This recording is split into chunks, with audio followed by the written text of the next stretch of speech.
Assalamualaikum warahmatullahi wabarakatuh. Saya Yana Febrianti, NIM 19101038 dari Prodi Administrasi Publik Reguler Semester 6, Stisipel Raja Haji Tanjung Pinang. Pada kesempatan ini, saya akan menjelaskan materi tentang ukuran pembangunan dari beberapa indikator sebagai syarat untuk memperoleh nilai ujian tengah semester pada mata kuliah Ekonomi Politik dan Kebijakan dengan dosen pengajar Ibu Fitri Dewi Wulandari.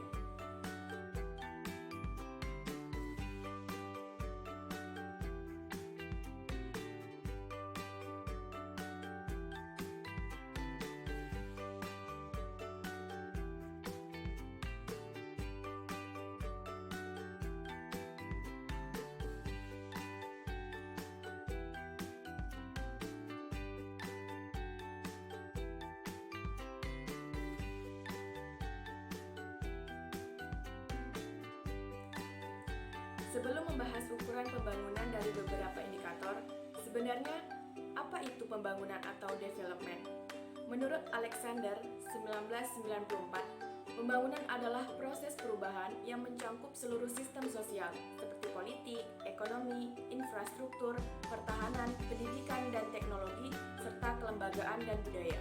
Lalu, menurut Siagian 1983, pembangunan diartikan sebagai suatu perubahan mewujudkan suatu kondisi kehidupan bernegara dan bermasyarakat yang lebih baik dari kondisi sekarang. Nah, pemahamannya bahwa pembangunan itu sebagai fenomena sosial yang merupakan pencerminan kemajuan peradaban manusia dan juga sebagai perubahan sosial yang telah direncanakan.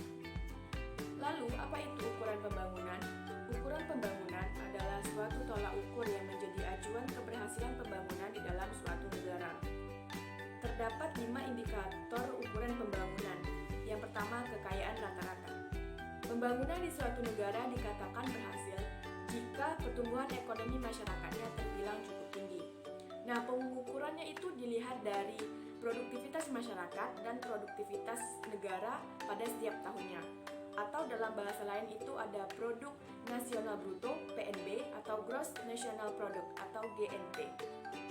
Nah, yang mana perhitungan PNB ini adalah dengan melihat seluruh jumlah barang dan jasa yang dihasilkan tiap tahun pada suatu negara yang bersangkutan tersebut, kemudian diukur menurut harga pasar pada suatu negara tersebut. Yang kedua ada pemerataan. Selain PNB atau GNP sebuah negara bukan satu-satunya indikator keberhasilan pembangunan.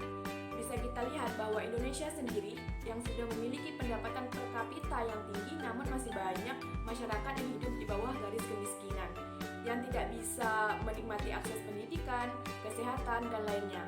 Maka dibuatlah suatu tabel untuk meratakan kesenjangan tersebut. Yang pertama itu, jika 20% penduduk terkaya mendapat 50% PDB, maka terjadilah ketimpangan yang sangat besar. Kemudian, jika 40% penduduk termiskin hanya mendapat kecil dari 17% PDB atau kurang dari 17% PDB, maka ketimpangan cukup mencolok. Lalu, jika 40% penduduk miskin mendapat 12-17% PDB, maka ketimpangan itu terbilang sedang.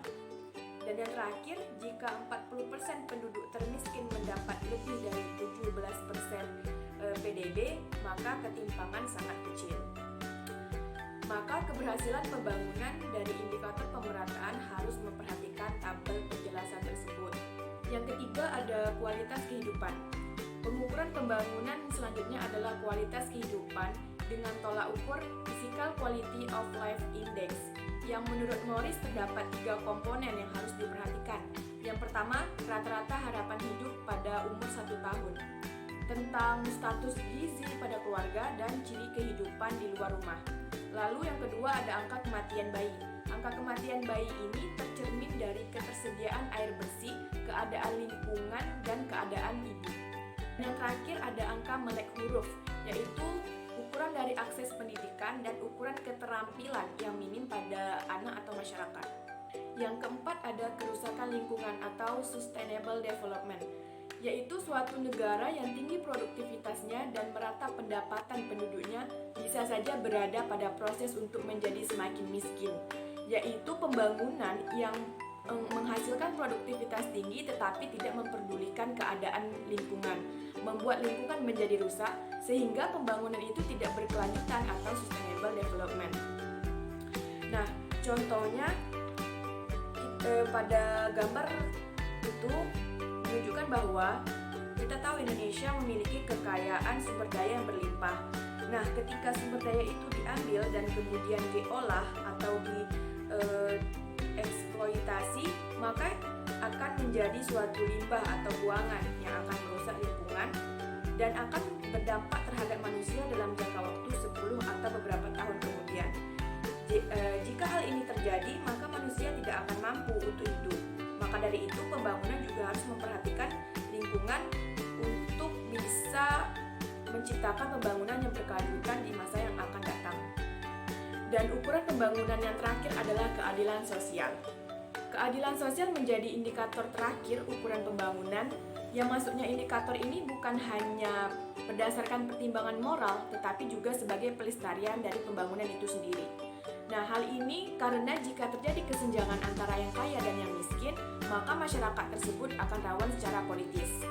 Sebagaimana menurut Irawan pada tahun 2005, bila hal pergolakan sosial yang ditimbulkan dari kesenjangan tersebut, maka hasil pembangunan yang sudah dilakukan akan sulit tercapai. Baiklah, sekian materi tentang ukuran pembangunan dari beberapa indikator yang dapat saya sampaikan.